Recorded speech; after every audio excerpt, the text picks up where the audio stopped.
partnered up with some people in relatively high places, and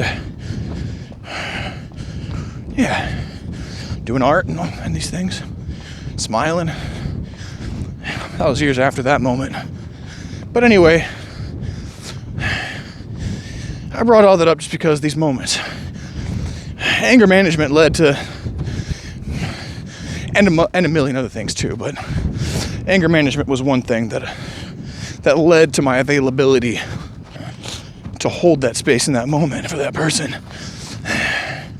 And of course I took on some of it because if I've got rough boundaries now, back then it was a wild ride. It was a wild ride through everybody's terrain. So yeah, that moment was rough. And I did take on a bit more than I needed to. But it was something. It was something. I'll never forget that moment. And a part of it had to have been because I'd spoken only weeks before that hug, days before that hug, maybe,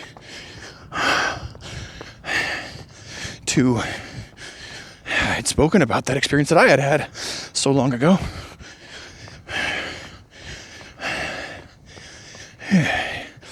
Publicly, I was pretty, people did not look at me the same way after that, but not in a bad way at all, or if it was, I couldn't tell you the fucking difference. I've always been a goddamn outlier, and we all are outliers. It was clear and plain for once in this crazy world. At least you know where one guy stands.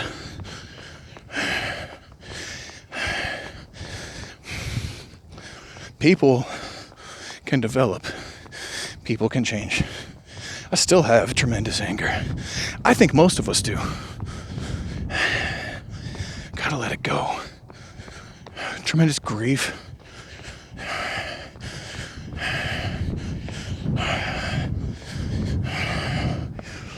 A lot of us are really scared.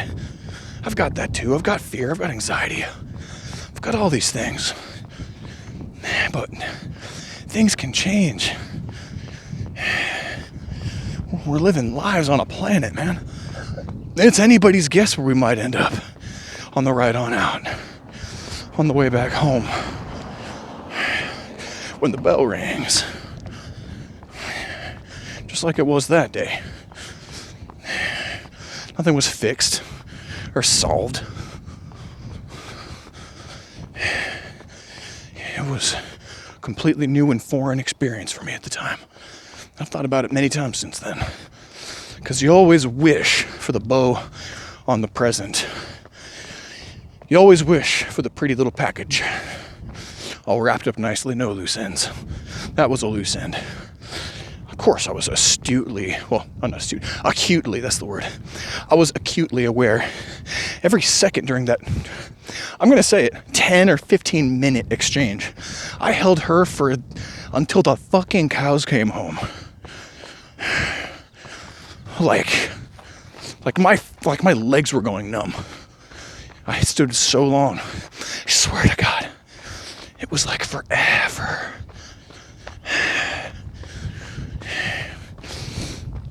I didn't really know it at the time, but she considered me a friend at that point. And after that, how many people did I not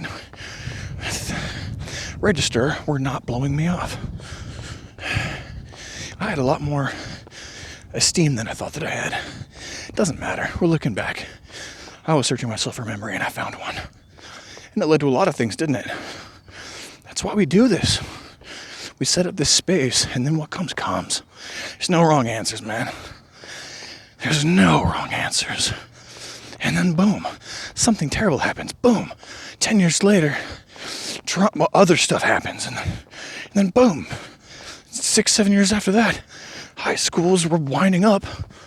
And a guy like me is talking about those older experiences and connecting weirdly, making something out of it that's not rotten, with people that I don't know. And then boom, literally heart to heart. Walls come down.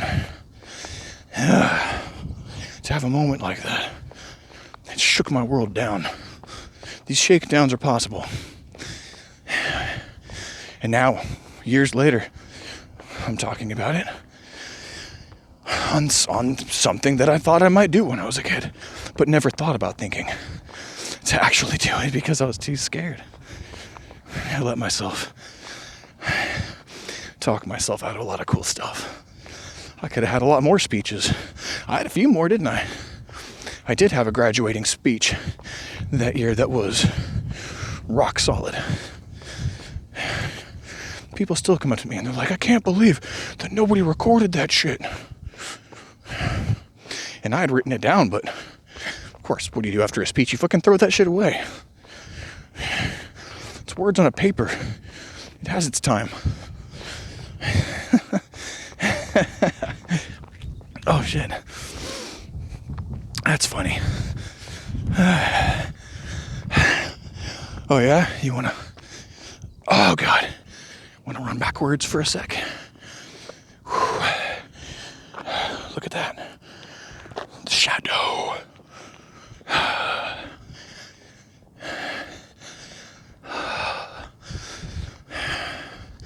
Currently... Ooh. Okay, nothing behind me. That's fine. Currently, one or two more little things just came into my world. People thought of me who I default into the thinking of, oh, they never think about me. They don't need to. They got bigger shit to worry about. Ooh. Oh, there's the bells. Ah.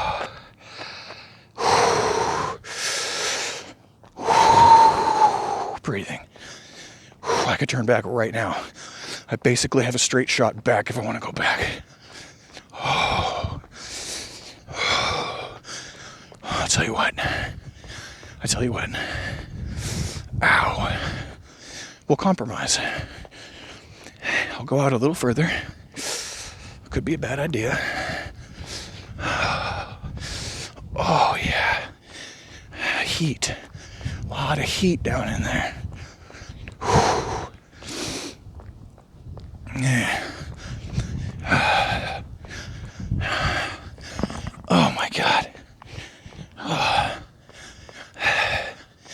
It's like...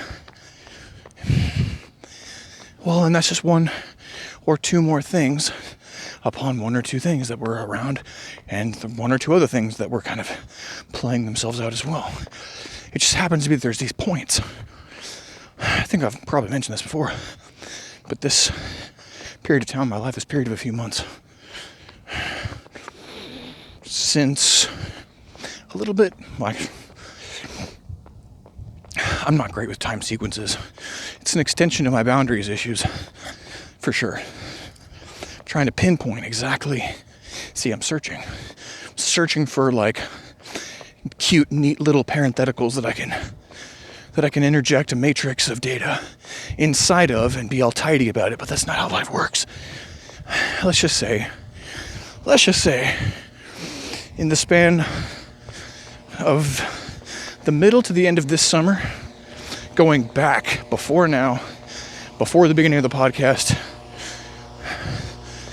by at least another couple of weeks or months, like that time sequence has been so change fraught. So much has changed. Stuff that I knew was going to change, stuff that I didn't know was going to change. And every morning I wake up and I'm like, what the fuck is life? Who am I? What is this place? Where are we going?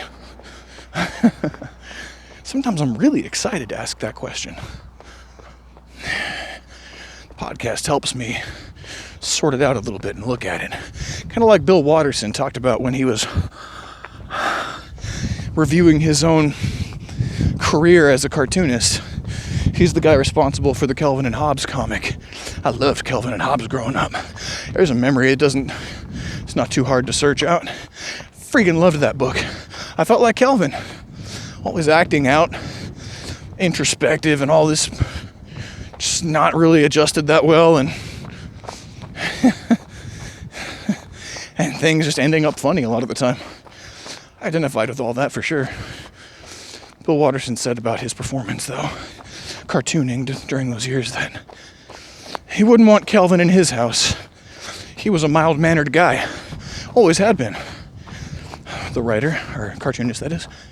He said, I would never want Calvin in my house necessarily as a real person, but on paper he helps me look at my life and sort it out or go through it.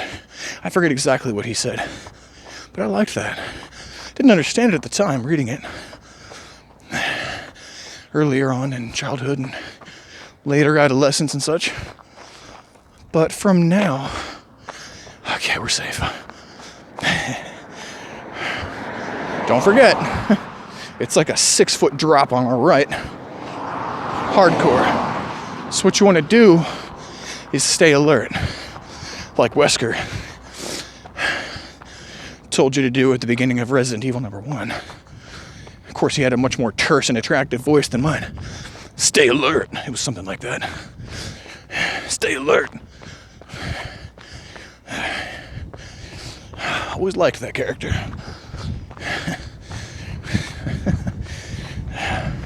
Always thought, man, of all the people in that game series, Wesker was the coolest. I wouldn't have minded being Wesker, putting on the shades, slicking the hair back and talking a bunch of shit, and wrecking shop with my Neo powers. Did they have to put him in a trench coat and have him beat the shit out of the main characters of the game? Time and time again?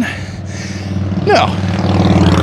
Did they have to include him in downloadable content and add-on content after you beat the game that allows you to play as him with his broken-ass superpowers? In Resident Evil number 4 and 5? Oh, hell no. Not a problem. They even cloned him after they killed him off, and you got to play as the clone for the main plot of the 6th game. We love Wesker around here.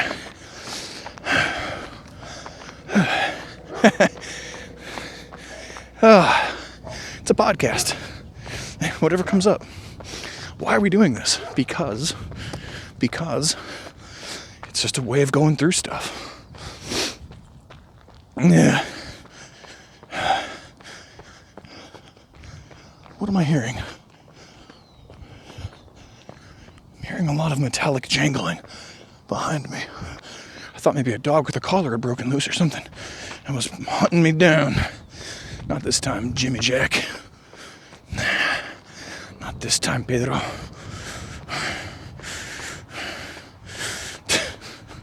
Why Pedro? Because we voted for him, that's why. It's getting soupy. It's getting soupy again today. Oh, yeah. The endless fens and marshlands of Justin. Out here on the run.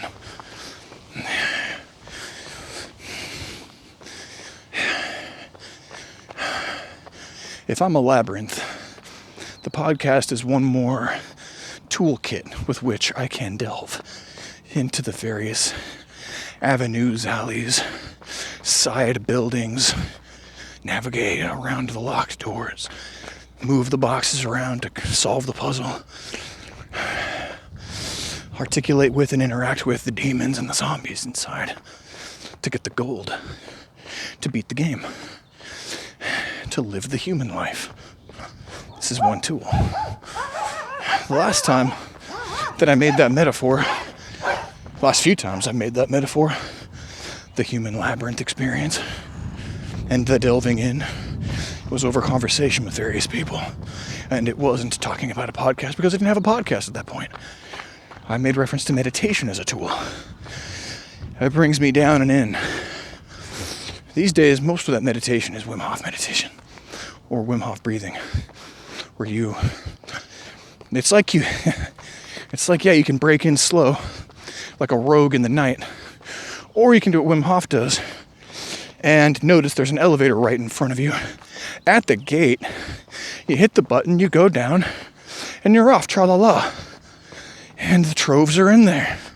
I don't know what's in the troves, but the troves are in there. And we're getting down and in. It's worth it. It's worth the exploration. It's worth the doing. It's even worth the resource management and the periods of self-imposed exile. Dark nights of the soul. It's worth the dead ends and the false gold.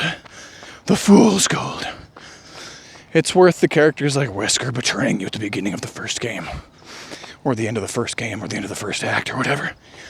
It's worth the parts of you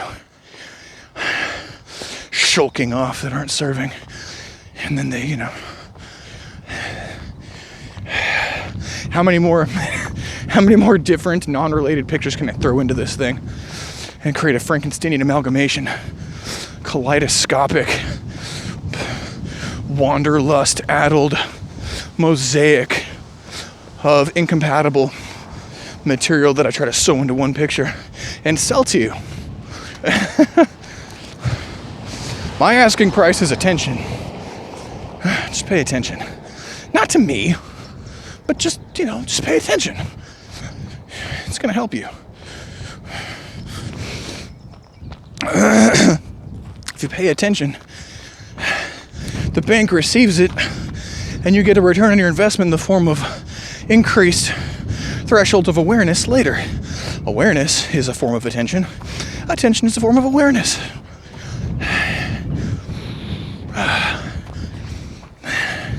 Yesterday we were talking about feeling feelings, checking in with them,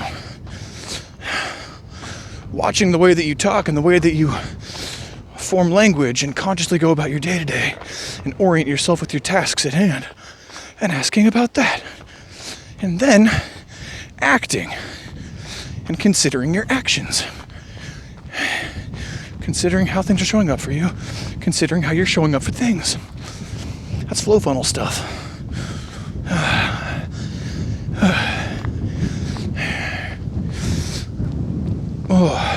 Check-ins are a great way to get into the labyrinth, by the way.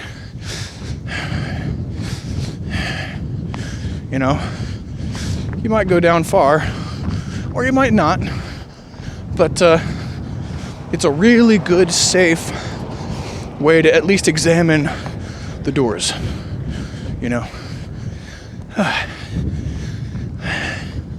and it's worth it. Again, it's worth the time out here on the trail. Whew. Anywho, yeah, so we went over meditation, we went over podcasting as a form of doing it. We talked about talking. I'll cross. There we go. Whew. So that's at least a handful of different modalities and methodologies that we can employ. There's a lot more. Find them.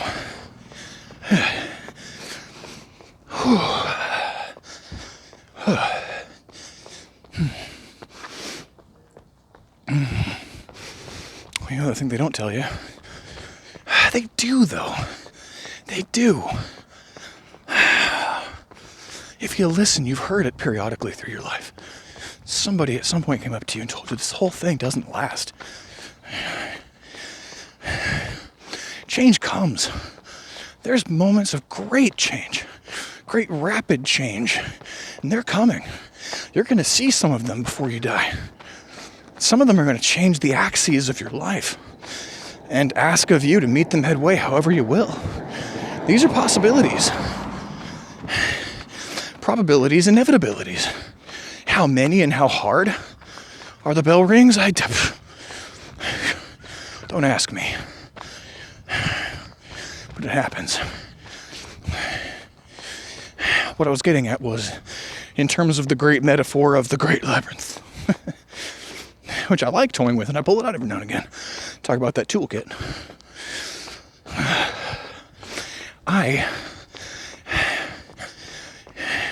put it to you this way in the form of a memory. What I'm getting at, I can talk around it in memory, and then we'll actually bring it up. One day, my stepfather, one of them, I won't get any more specific than that, because there's no need. One of my stepdads, one day, I forget how this conversation came about. I was very young, though. I asked him, like, what scares you, or what's the scariest thing in the world to you, or you're so strong, what,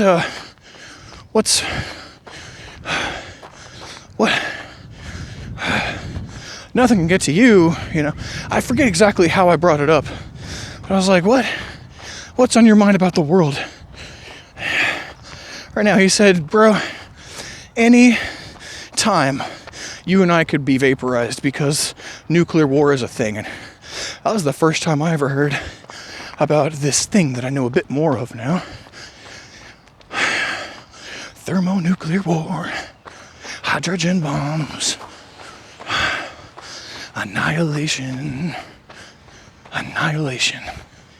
Whew.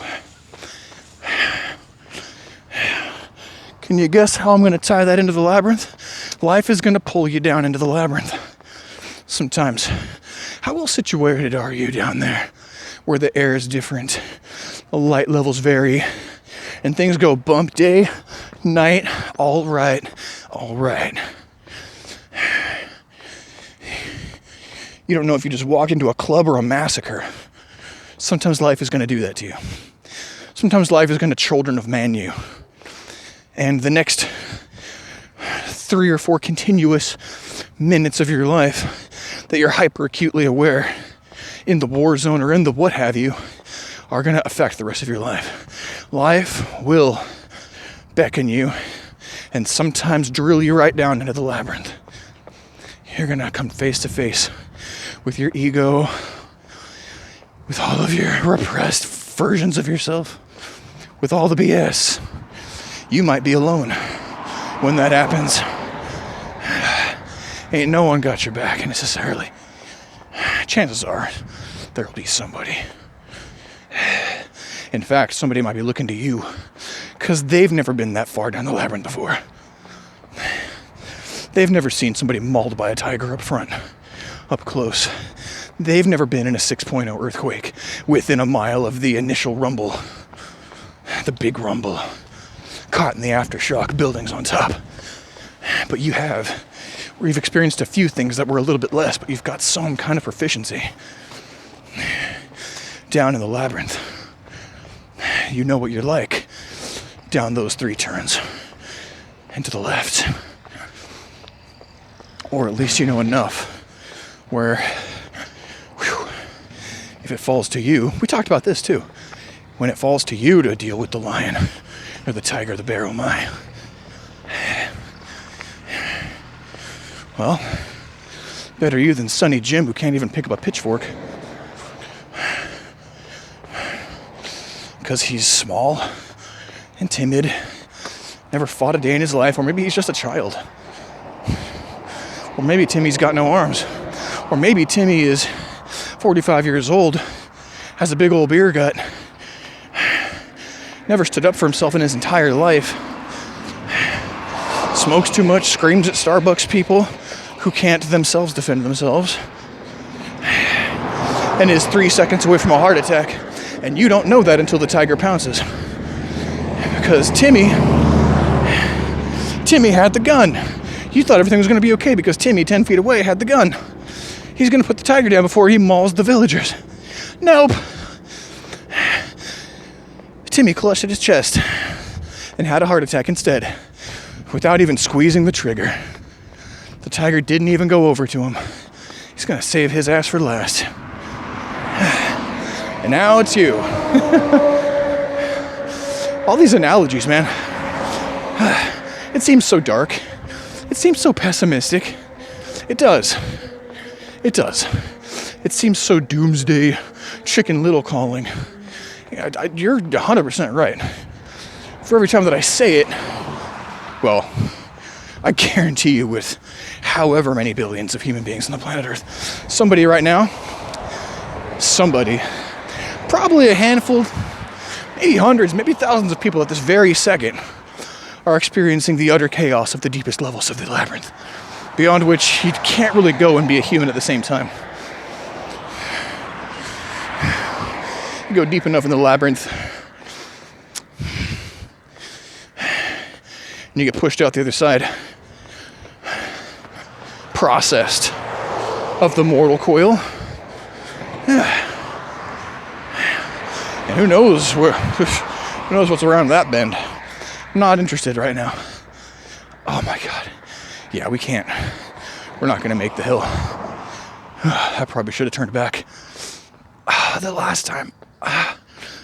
Even the time before. Oh yeah. We got to go, hombre. Whew. This situation is not going to resolve itself. Oh. I have a tank top tucked into my pants. I've got a mask in my pocket. I could theoretically fly into a bathroom on the strip coming up ahead and seek refuge. I could. What if I go? No. At this point, there's no better way than like 3 or 4 basically similar ways, all of which are a few minutes away from home. So, we're just gonna do it. Ooh. We're just gonna go for it. If that changes, I'll let you know.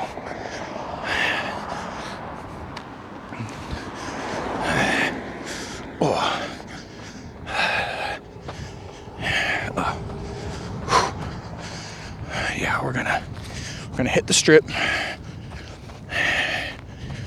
There's a way. Yep. Not getting the walk signal, but you know what? I got business. If I get run over, that's gonna be one shitty accident.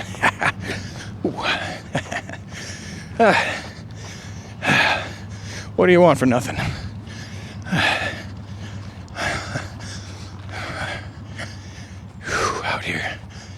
Out here in the field. Ooh. Not the best time to be jumping. Tell you what. Or twisting my torso like I just did. I've been here before. If we're being honest with ourselves, I've been way past here before. You see what I'm talking about? We're in the labyrinth right now, you and I. We're receiving inputs from this level of the labyrinth. You go down a little further, take a right or a left. That's me like 10 years ago on a run that was only like 3 miles. I say only. There is no small run.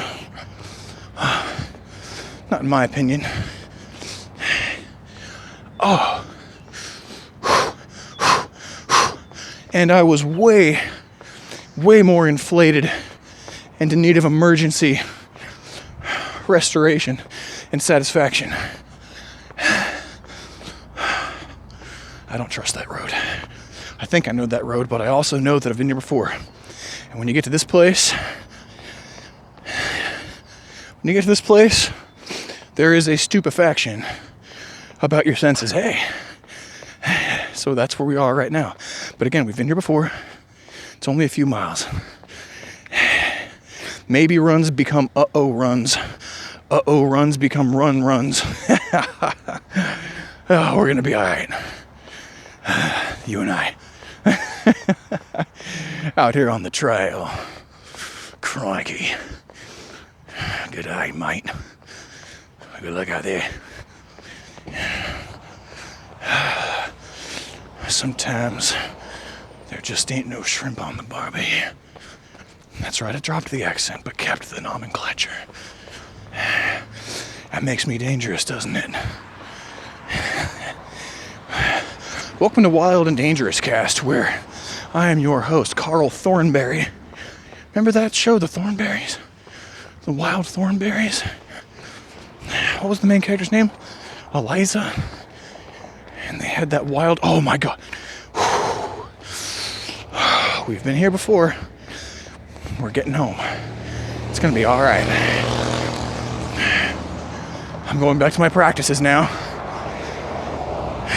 We're just breathing, clenching, breathing, relaxing, regrouping, breathing, clenching, relaxing, breathing. We've been far beyond this point. I have never, ever crossed the line of public defecation. Not as an adult. When I was 3 years old, one time I couldn't help myself.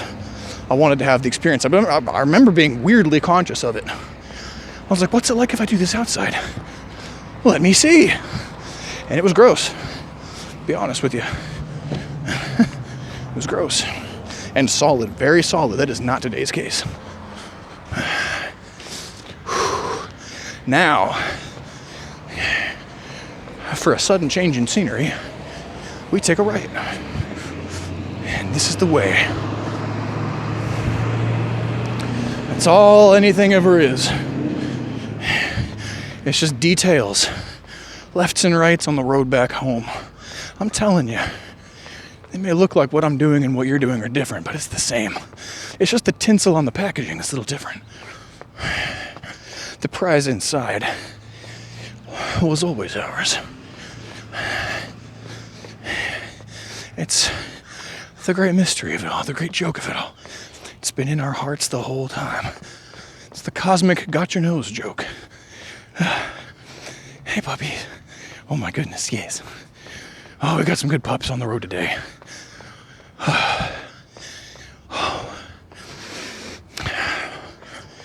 They're doing the same thing. Just wagging along, catching frisbees, unwrapping the papers, shredding the tinsel on the ride on out. And then the universe is like, gotcha. You spent 75 years and didn't realize it, but you were always home. Hey.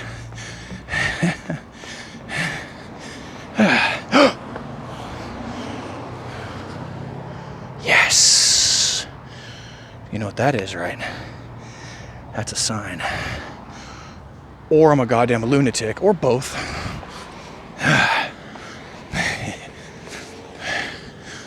Do you remember that show, How I Met Your Mother? One of my favorite parts of that show was when Marshall is his name? Really tall guy. Jason Segel, I think is the actor's name. That guy, the character's father had passed and left some messages and some